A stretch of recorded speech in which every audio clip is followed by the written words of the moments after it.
खालापूर तालुक्यातील आजिवली येथील 35 वर्षीय युवक 2 दिवसांपासून बेपत्ता झाला होता। या घटनेनं आता गंभीर वळण घेतलं असून मावळ तालुक्यातील दुधिवरे गावाजवळ जंगलात सोनू सापडला। मात्र त्यावेळी तो निर्जीव अवस्थेत सापडल्याचं धक्कादायक वृत्त समोर आलंय। या प्रकरणी लोणावळा ग्रामीण पोलीस ठाण्यात चौघांविरोधात गुन्हा दाखल करण्यात आलाय।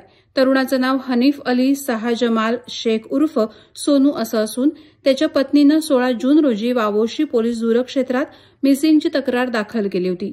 या तक्रारीवरून खालापूर पोलीस ठाण्यात गुन्हा नोंदवण्यात आला होता।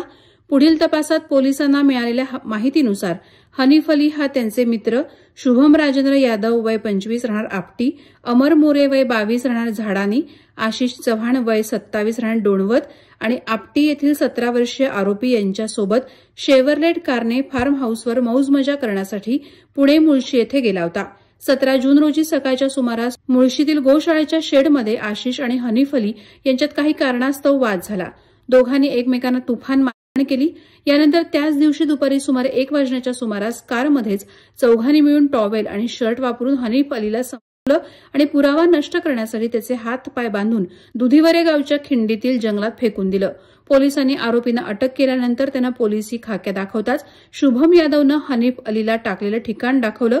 त्या ठिकाणी शोध घेतला असता तो झाडीत बांधलेल्या अवस्थेत सापडला। त्याचे हात बांधलेले होते, तोंडावर टॉवेल होता। या घटनेचा तपास लोणावळा ग्रामीणचे पोलीस निरीक्षक दिनेश तायडे यांच्या मार्गदर्शनाखाली सहाय्यक पोलीस निरीक्षक प्रशांत आवारे हे करत असून पोलिसांनी चौघांविरोधात गुन्हा नोंदवून पुढील कारवाई सुरू केली आहे। मात्र या भयानक घटनेनं परिसरात भीतीचं वातावरण पसरलंय। स्थानिक नागरिकांनी पोलिसांना सहकार्य करण्याचं आवाहन करण्यात आलंय। हे प्रकरण दिसतं तितकं सोपं नसून आणखीही काही धक्कादायक माहिती याबाबत उघड होण्याची शक्यता वर्तवण्यात आली आहे। वादळवारा लाईव्हसाठी राकेश खराडे, खालापूर। नवी मुंबई व रायगड जिल्ह्यातील ताज्या बातम्या आणि घडामोडींसाठी सबस्क्राईब करा वादळवारा लाईव्ह चॅनल आणि दाबा बेल आयकॉन।